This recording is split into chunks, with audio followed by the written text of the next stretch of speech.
여러분 안녕하십니까? 부산 시민의 세금과 공공의 자산이 투입되고 있는 부산시장 관사의 실태, 어제 이 시간을 통해 보도해드렸습니다.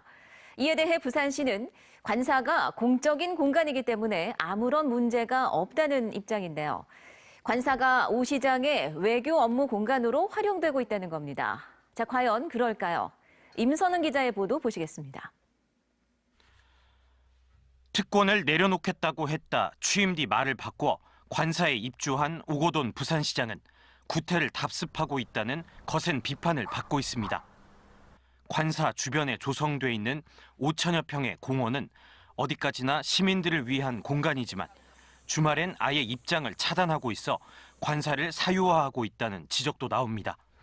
안 그래도 그 제안을 민원이 의사를 반영해서 하는데 일단 저번에 우리가 쓰는 상황이 돼서 정확한 사유는 저도 잘 모르겠어요. 그러던 중 지난해 9월 오 시장은 부산에 있는 외국 공관장을 관사로 초청합니다. 간담회 형식으로 이루어진 이날 행사엔 중국, 러시아, 일본 총영사, 미국 영사 등이 참석했습니다. 부산 S 스마트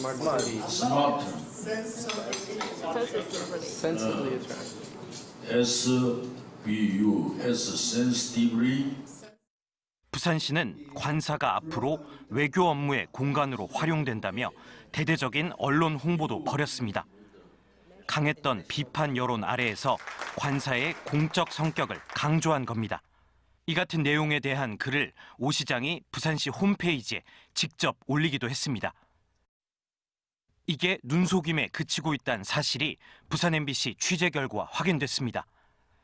정보공개 청구를 통해 확보한 관사에서의 외교 업무 개최 실적입니다. 관사 입주 직후 열렸던 외국 공관장 모임을 제외하곤 단 한 차례도 관사가 외교 업무 공간으로 활용된 적이 없습니다. 뭐 상공인수도 보내고 좀 하는데 조금 하는 이런 부분에서 조금 그래 없지 않아 조금 거리는 부분이 없지 않아 있어가지고 좀. 관사가 애초에 외교 업무의 공간으로 적합하지 않은 곳이란 사실까지 드러납니다. 지난해 12월 베트남 국회의장이 부산을 찾습니다. 관사에서 외교 행사를 추진하려 했지만 베트남 측으로부터 거절당합니다. 높으신 분은 뭐 경호관계 때문에 좀 호텔 이쪽이 아마 경호하기 더 편하니까 그런 것 같습니다. 그래서 호텔을 자꾸 원하시고 하니까.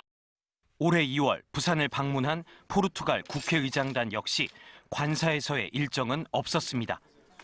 헛구호에 그치고 있는 외교 업무 공간 대신 혈세가 투입되는 관사를 지금이라도 시민을 위한 공간으로 활용해야 한다는 지적입니다.